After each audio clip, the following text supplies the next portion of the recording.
So student, today I'll start the fourth unit and the title of the unit is heat transfer in food processing. So in this unit we will learn about what are the different type of heat transfer and how heat transfer takes place between solid and liquid and within solid, and if it is some type of radiations, then what are the different type of equipment. Then we will talk about different type of thermal food properties. We will talk about some specific cases in which we will calculate the conductive heat transfer in rectangular slab, tubular pipe. Then we will deal with the unsteady state heat transfer, and finally we will talk about microwave heating. So this is a bulky unit, but I'll cover it up to 4.3.6 today, and the remaining part I'll cover in the next lecture. So I'm very hopeful that you will learn, and if any query will arise, then you can ask me later. Fine.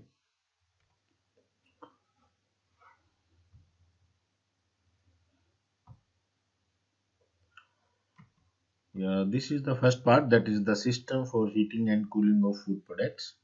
And in the first part, there are the four equipment, that is plate heat exchanger, tubular heat exchanger, scrap surface heat exchanger, and steam infusion heat exchangers. So before starting this unit, what is the we will talk about why we study about the heat transfer, or what is the importance of the heat transfer. So as I said, there are the two main operation in the food processing. Either it will be cooling or it will be heating. In both cases, there will be a heat transfer. If it is a heating, then we will transfer the heat from outside to inside or outside to the product. And if it is a cooling, then we will withdraw the heat from the product to the outside. So in both cases, the rate of heat transfer will decide how rapidly we can cool or heat. If the rate of heat transfer is faster, then we can achieve the cooling in a better way, and if it is slower, then either the heating or cooling process will be slow. So what is the main objective of that heat transfer? Why we carry out heating and cooling? So you have studied in your microbiology class that if a food product is perishable, then it is prone to attack by different type of agents, either physical agent, chemical agent, and microbiological or biological agent. So main threat to the food to get spoiled is from the microbiological agents, and to inactivate or to kill those microorganisms, thermal processing is carried out. And when we carry out thermal processing, it does not only do not only kill the microorganisms, but inactivate the some surface enzymes that also can lead to the deteriorative reactions. Second, we can say like that by thermal processings we bring some changes in the food products in terms of color, flavor, and textures. So all these three terms get improved upon thermal processing, and it make the food desired and palatable and safe for consumptions. And how to define the heat exchanger? Heat exchanger is simply equipment in which we carry out heating or cooling. So if we talk about the heat exchanger, then there are the two type of heat exchangers. One is the contact type of heat exchanger, and another is the non-contact type of heat exchangers. So the commercial available heat exchangers are the non-contact type of heat exchangers. As the name suggests, non-contact. Non-contact means there is no direct contact between the product or the heating or cooling medium. So that type of the heat exchanger will be termed as non-contact type of heat exchanger. And if we talk about the example of the non-contact type of heat exchanger, then the plate heat exchanger, tubular heat exchanger, cell and tube type of heat exchanger, scrap surface heat exchangers, these are the example of non-contact type of heat exchanger. And contact type of heat exchangers are your steam infusion type of heat exchanger. So I'm starting with the plate heat exchanger. So plate heat exchanger is consist of plates, basically series of parallel closely spaced stainless steel plates pressed in a frame. So you can see this is the plate heat exchangers in which the plates are placed parallelly, closely spaced and pressed in a frame. In between these plates, we use a rubber material that is known as gasket. So gasket can be made up of natural or synthetic rubber, and what is the purpose to use this gasket? It seals the edges of the plates to prevent the leakage or intermixing of the liquids. What is the another use of gasket? Gasket help to direct the heating or cooling and the product streams. Heating or cooling, number one, and the product stream into the respective alternate gaps. So the direction of the heating and cooling medium and product can be either parallel flow or counter flow. So here you can see this is the thick line. This thick line is indicating the movement of the your product. This is this line. Here your product enters in this zone. So in this zone there is no steam if we talk about heating, and it has directly passed through this. So your product has not entered in this plate. So there is a direct transfer of the material. Okay, in the corner of the these plates there is a cut, or that cut when we stack these plates together make a channel. So this product will be directly transferred in this zone, and finally it will come out. And there is this is the example of counter current flow. Here you can see this dotted line is entering here. So it is not coming in this zone. Here it is product. It is coming in between. So this zone and this zone is indicating here is our product, and in between is the steam. So steam will be transferred here, and steam is at a high temperature and the product is at a low temperature. So there will be a heat exchange, and the heat exchange will take place via plate. So that's why it is known as a non-contact type of heat exchangers. As I said, there is a use of gaskets. Gasket is available on the edges of the plates, as well as somewhere it will, like here it will, there will be a closures. It will not allow the steam to escape or to enter in this zone, but it will, here it will pass through, but it will not allow the steam to enter here also, and the steam will enter here. Similarly, it will go like this and will not in this zone. In this zone again there are the chances it can be a product, and steam will go out. So you mean in case of plate heat exchangers, these plates are parallelly stacked and in alternating gaps. Alternate gaps means here it is product, here it is steam, and here is product, and here it is steam.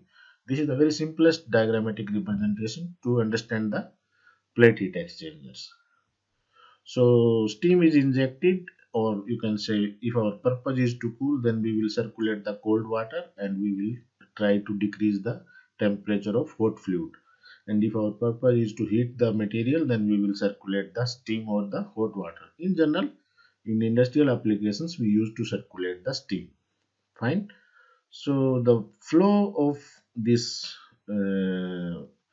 hot stream and product can be either in the same directions, mean to say that both may enter in the from one end and will leave the chamber, or will leave the equipment on the another end. But to get the better efficiency, there is a counter flow. Product is entering from this right hand side and steam is entering from the left hand side. Fine. Oh, I explain it in the reverse order. This dotted line is indicating product, and I said this dotted line is steam, but you may understand, I think. So the stainless steel that is used for the construction of this plate heat exchanger is made up of stainless steel, and it has a special pattern. The special pattern are pressed on the plate to cause increased turbulence. So here you can see there is a pressing on the surface of the plates. So these plates have a kind of some pattern, and when the liquid used to flow over these plates, this specially pressed pattern causes turbulence. As a result, we can achieve a better heat transfer.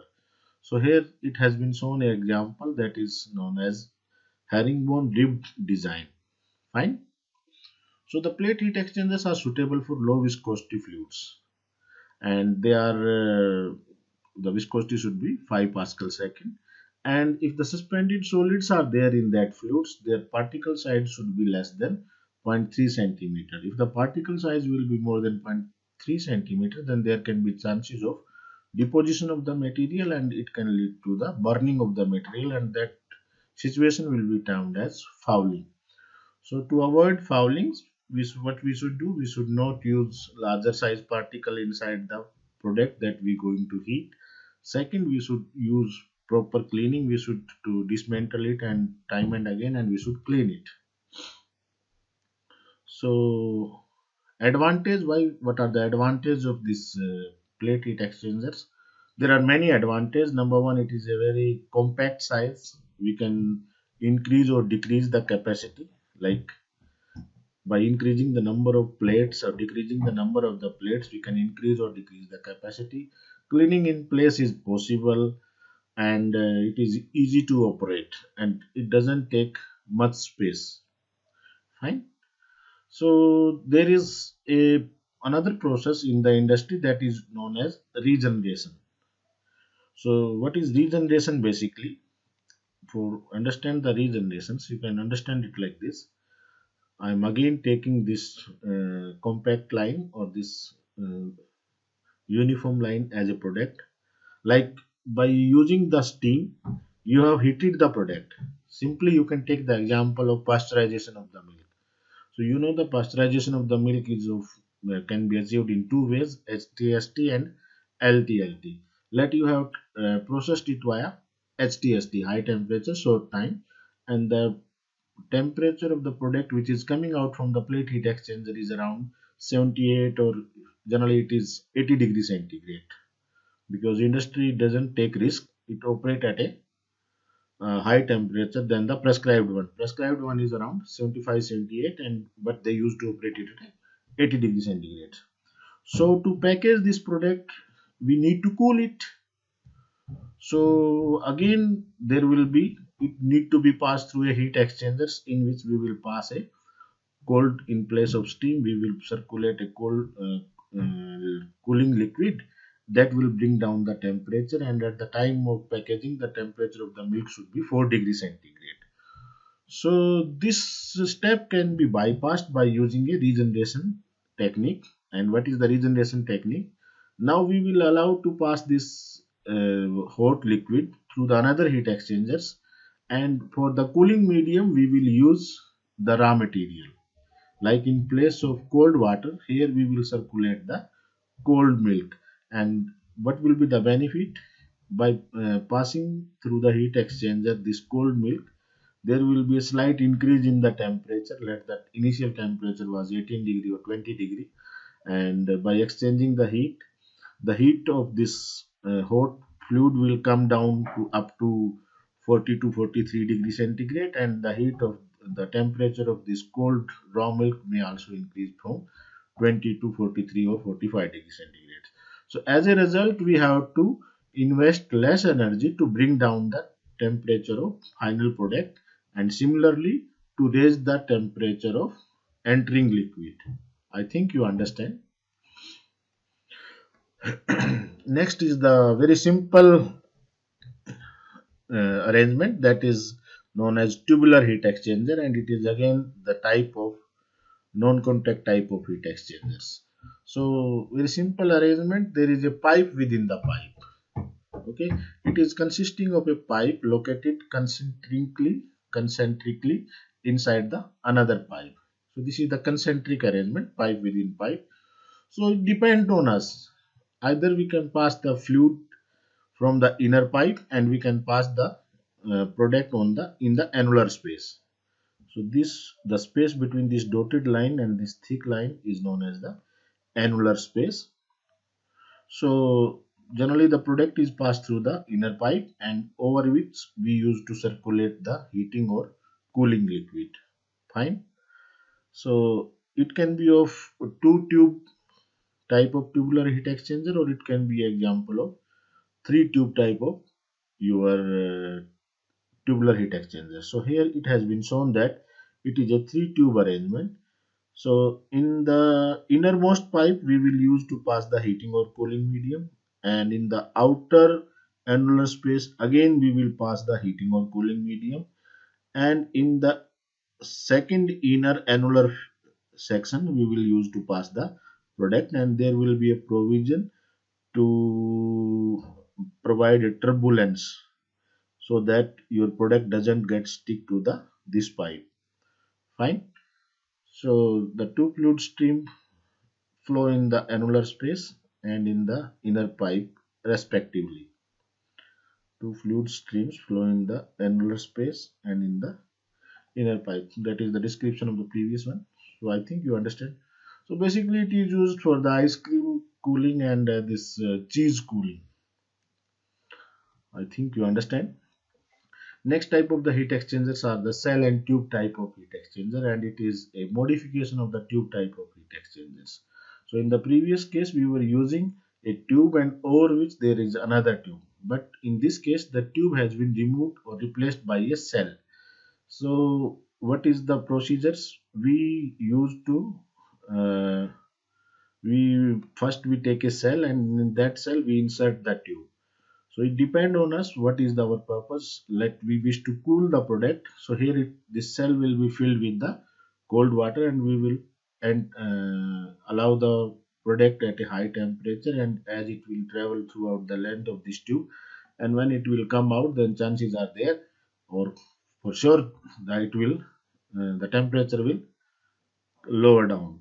So here is another arrangement just to increase the efficiency. So the product is entering in these sections, and here there are two cell, you can say two cell and tube type of heat exchangers. So this is one cell and this is another cell. Third is the scrapped surface heat exchanger. So scrapped surface heat exchanger is like that. Like this is the rotor or this is the pipe, and here you can say this, here you can focus, this is the product zone. So over this pipe there will be a product that will be heated or cooled. So when there is a heating, then there is a evaporation. As a result, the chances are there the material gets stuck between the on this surface of this pipe and the another pipe's internal phase. Understand? This is a pipe within pipe, and when you are heating it, the product is between the annular space. So to increase the efficiency and to avoid this problem, some blades are attached on the surface of this pipe, and that blades are coated with some plastic material or laminated or molded plastic material, and the outer pipe is made up of this outer pipe is made up of stainless steel, pure nickel, and hard chromium plated nickels and corrosion resistance. So the beauty of this particular arrangement is that it doesn't allow the deposition, and we can avoid the fouling, as well as the better heat transfer can be achieved. The speed of this rotor is generally taken as what to say now.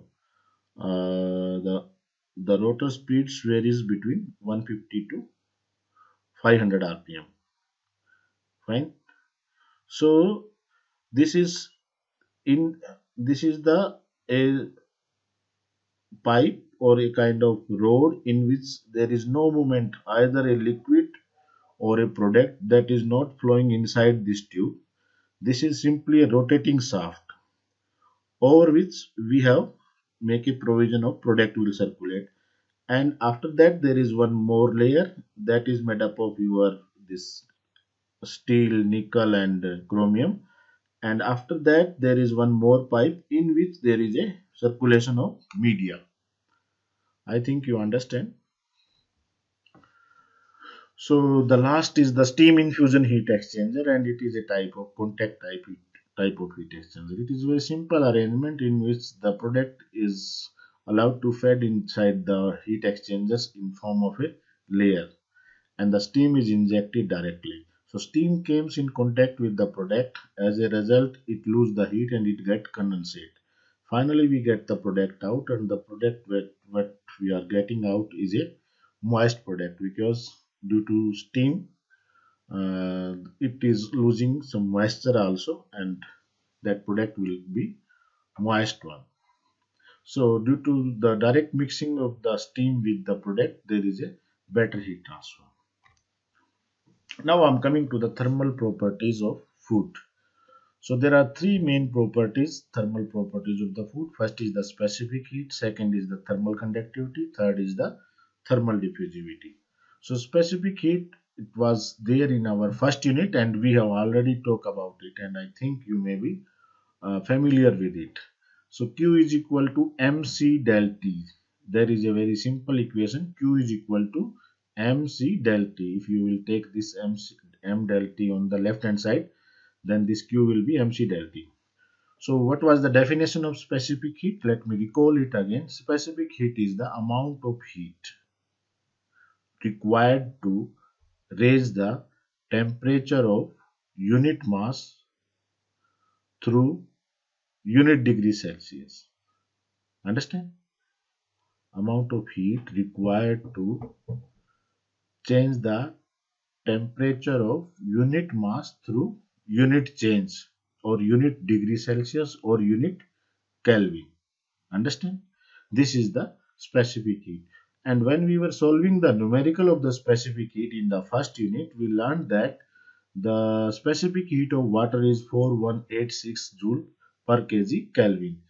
Mean to say that if the moisture content in the product will be high, then the specific heat will be very high. In a layman or as a simple man, you can understand that if the product is having high moisture content, then we have to apply more heat to increase the temperature of unit mass of that product through unit degree Celsius. This is the concept, and there is a condition here. This is the amount of heat supplied, but there will be no phase change. There will be no phase change of the product. Like if we have a water and the water is at 80 degrees centigrade, and if we wish to supply the heat, then it will bring the temperature from 80 to 81. If water is at 100 and then we supply the heat, and the temperature will not change, but it will change the state. So that will not be termed as your specific heat. Specific heat is something related to in for the single phase or the same phase. Now I'm coming to the next property, that is known as the thermal conductivity. Thermal conductivity is simply the amount of heat. J is the amount of heat conducted per unit time. Second is the time that will be conducted per unit time through a unit thickness. Meter is the unit thickness of the material. If a unit temperature gradient, this degree Celsius is showing unit temperatures. Mean to say that, like this is the red box, now you can assume like this.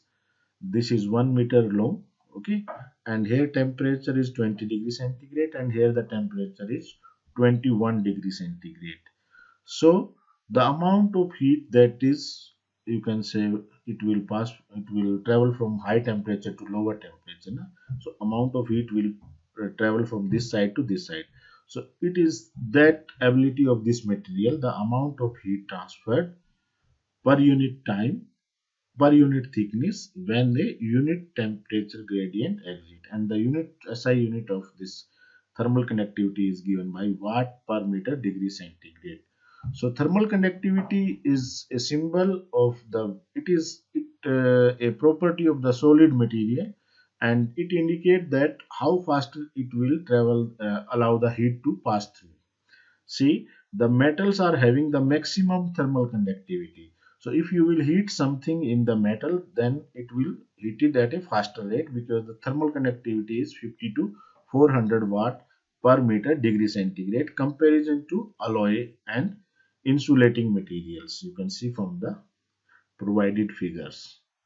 So the third property is the thermal diffusivity, and it is simply the ratio of your thermal conductivity, density and specific heat, and its unit is meter square per second. Now I'm coming to the next part, and that is very important, and in this part we will talk about different type of mode of heat transfer. So first time I'm explaining what is the meaning of transfer. Heat transfer, mode of heat transfer we are going to study. So before that I'm going to explain you what is transfer actually. Transfer is the movement of certain quantities due to interaction of the system with its surrounding. Like you have a boiled potato, okay, and after boiling, when you will bring out that potato outside the cooker, then there will be two things will happen. One, the temperature will lower down. Second, its moisture will be evaporated. So it is a movement of certain quantities. So your water and the heat is the certain quantities due to interaction of the system. System is your potato with its surrounding. Surrounding is the environment. So there can be the two type of the transfer, that is your mass transfer and the heat transfer. So we are dealing here only with the heat transfer. So we will talk about what is the driving force for the heat transfer. So driving force for the heat transfer is the temperature difference. Higher the temperature difference, higher will be the heat transfer. If the potato is at a high temperature, then it will try to equilibrate with the surrounding. So the heat will flow from high temperature region to the low temperature regions. Here you can note down one assignment. The assignment is that why heat and mass transfer are studied together. You please submit next time. So as I said, there are the three mode of heat transfer. One is the conduction, second is the convection, and third is the radiations. So conduction is a type of heat transfer that you can observe in case of solid, and convection is a heat transfer that you will observe in case of fluid, and radiation is another type of heat transfer that is accomplished by the electromagnetic waves. So to understand the convections, let me give you one example. Just take a rod, metallic rod, and just take a candle. And when you will put that metallic rod on the candle, after some time you will feel hot in your hand. Why it happens so? Because the heat has been transferred via conductions and it reaches to your hand. So this is the solid that gets heated up on the one tip, and slowly it has transferred the heat to the another end. That is known as conductions. So to explain the conduction, there are two theories. According to the first theory, there is a as we heat, let me read it, as a molecule of the solid material attain additional thermal energy, like at the tip, the molecule of the solid material are attaining a additional thermal energy. They become more energetic and vibrate with increased amplitude of vibrations. So as we heat the solid material, so the molecules those are present on that tip of that metallic rods get vibrate, and increased vibrations, increased amplitude of vibrations takes place while confined in their lattice. Means they do not move from their original positions, they remain as such in their positions, but they vibrate, and these vibrations are transferred from one molecule to another without actual translatory motion of the molecules. Mean to say that when you heat the material, then there is a vibration in the molecules, and that vibrations are transferred from one molecule to another without actual movement of the molecules.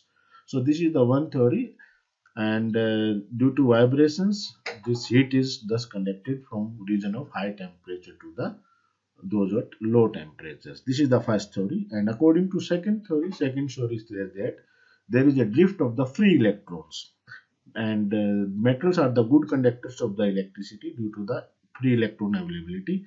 So second possible reason of the conduction can be the drift of the free electrons, and these free electrons carries the heat. As a result, heat transfer takes place. So this conductive heat transfer is explained by a particular law that is known as the Fourier law of heat conductions. And as I said, conductive heat transfers only takes place in the solids. So luckily I'm in the room, and I'm not saying luckily or unfortunately. If I'm in the class, let's assume we are in the class, okay, and this slab is indicating the wall thickness of our class. So we are here on this side and it is on the outer sides. So let's assume this is the day of your March or April, you can say. So today it is bit cold, and if we talk the weather of 3 days earlier, then it was quite sunny and the temperature outside was high than the the temperature inside the room. So and the this is the wall. So the heat transfer that will takes place through this solid material, it will be due to conductions. So the heat transfer will depend on what? First thing, it will depend on the temperature difference. Temperature difference, the temperature here and temperature here. If the difference of these two temperature is high, then the heat transfer will be better. So Qx is the direction of the heat transfer, and it will be directly proportional to the temperature difference. Number one. Number two, the area of the wall exposed to the sunlight. For our case, I'm taking, if the more whole of the wall is exposed to the sunlight, then there will be a more heat transfer comparative to the, if the smaller portion of the wall is exposed to the sunlight, then less heat transfer will take place. So it is directly proportional to area also. So what will restrict the movement of the heat transfer? It will be the thickness of the wall. So if the higher the wall thickness, higher will be the resistance of the heat transfers. So you might have seen your village houses, and as well as in the hilly regions like Ladakh or in any Tibet, I'll say, the most of the local people used to construct their houses with the mud. Okay, and the thickness of the wall is very high. What is the reason behind that? Because that mud is not that good conductor of the heat. Okay, and here summer is not a problem actually. So in the hilly regions, when you are living in the, you can say, Ladakh and Tibet, the main problem is to save yourself from the winter.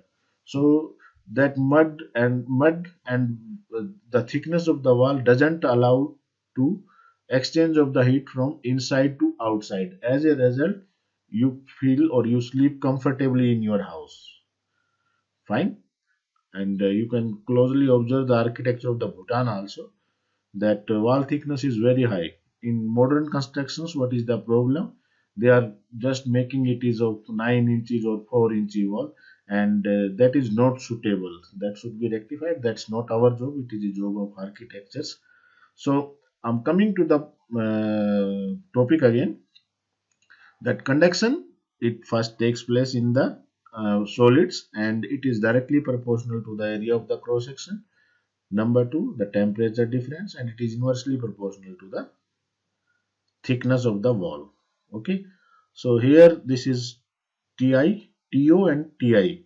So in place of To is dt, we can write To minus Ti, and this is the wall thickness, you can say, and area you can calculate, this is square na, then it will be LAB. Fine. So when you remove the proportionality sign, then you put minus K, because there is the heat is decreasing, because here it is at a high temperatures, and it is traveling from high temperature to low temperatures. That's why we put a negative sign. So Qx is equal to minus Ka dt by dx. And what is this K actually? This K is the thermal conductivity that we have learned in our previous case. This K is the thermal conductivity. So what is the role of the K? Let this wall is 1 meter, and in the first case it is made up of mud, then the K will be less for the mud. In the second case it is made up of bricks, it will be better than mud, and in the third case it is made up of stainless steel. So stainless steel wall will be a good conductor of the heat. So you will not able to keep the room warm if you live in a house which is having a wall of stainless steel. Fine. Now I'm going to the next topic, that is known as convection. Convection is very simple phenomena, and most of the heatings or the processes in the food industry use this technique, or you can say this is the mode of heat transfer involved in the drying, dehydration, or either it is evaporation.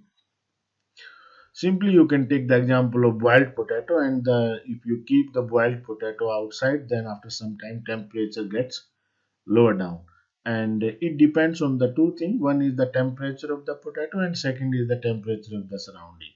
If the temperature of the surrounding is very less, let it is a winter of our punakha, that is your November, December, or January, then potato will immediately get cool, because the difference between the temperature Ts, that is the temperature of the surface of the potato, and T infinity is the it is the temperature of the surroundings, it is far away distance and where the temperature exists. If it is means that it is very high and it is very less, then temperature difference will be very high.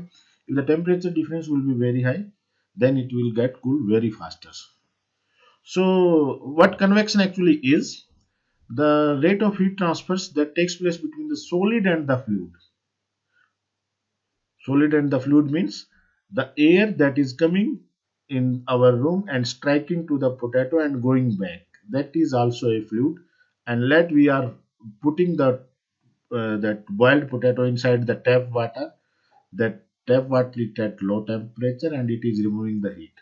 So the heat exchange that takes place between solid and fluid will be termed as convection, and it can be of two type. Either it will be a forced convection or it will be a free convection. Free convection means you boil the egg or you boil the potato and you keep it on the rack and slowly it will get uh, cool, fine, and you didn't put extra means. But sometime you might have seen that you boil the milk and you are in hurry, then just to cool it you switch on the fan, okay, or sometime you can say rotate it like something that it due to circulatory motions it comes in contact with the cold air and uh, get cold at a faster rate. So when we involve the use of some mechanical means like some pump or fan to induce the movement of the fluid, that will be termed as forced convection. And if it occurs at spontaneously or naturally just due to the density difference, then we say it is a free convections. So it is given by the simple formula Q is equal to HA Ts minus T infinity. So here we have nothing to do with the thickness, fine. A is the cross section area to which the fluid is striking, and Ts minus T infinity is the temperature difference. Ts is the temperature of the surface here on the solid surface, and T infinity is the temperature that is a location far away from the solid, and H is known as the your convective heat transfer coefficient. So unit of A is the meter square and the unit of this convective heat transfer coefficient is watt per meter square centigrade. So this H is a surface property. It is this H depends on the property of these solids, and S depends, no sorry, S does not do not depend on the property of the solid. S depend on the property of the fluid basically, and the number of the property of the fluids like density, specific heat, viscosity, thermal conductivity, velocity of the fluid, geometry, and roughness of the surface of the solid object contact with the fluids decide the value of H. Fine. Next I'm coming. So the last mode of heat transfer is the radiation heat transfer. So till now we learned that there is a conduction heat transfer that takes place only in the solids that require a medium, solid medium. For the convection, there is a requirement of solid and fluid medium. But radiation heat transfer is a unique type of heat transfer. It can even takes place without any mediums, mean to say that it can even takes place in the vacuums. So how it takes place? Radiation heat transfer occurs between two surfaces by emission and later absorption. First there is a emission, second there is absorption of electromagnetic wave or photon. So these radiations do not require any kind of mediums, and the liquids are strong absorber of the radiations. If you will transfer the radiations on the water, then it will get heated up very easily. But generally gases are transparent and they do not absorb the radiations. But in some cases, some gases allows or you can say absorb the radiations of a particular wavelength. As in our case, the ultraviolet radiations coming from the sunlight are absorbed by the ozone layer. So that is a protective measure for we guys. Otherwise, if they travel directly to the surface of the earth, then we may have lot of skin disease. So ozone is the protective layer. You might have heard that there is a whole, that is a separate story. We will not talk about that. So to understand these radiations, so in the radiation there are two main phenomena. One is the emission and second is the absorption of the electromagnetic wave. So how to explain these radiations? So any object which is above the absolute 0 degree temperature, it will emit some radiations. So thermal radiation emitted from object surface is proportional to the absolute temperatures. raised to power fourth power and its surface characteristics. So this is the formula. Q is equal to sigma epsilon A T raised to power 4 A. So this Q is the heat transfer. This TA is the absolute temperature. Let the body is at 80 degrees centigrade. So TA will be 80 raised to power 4 means 80.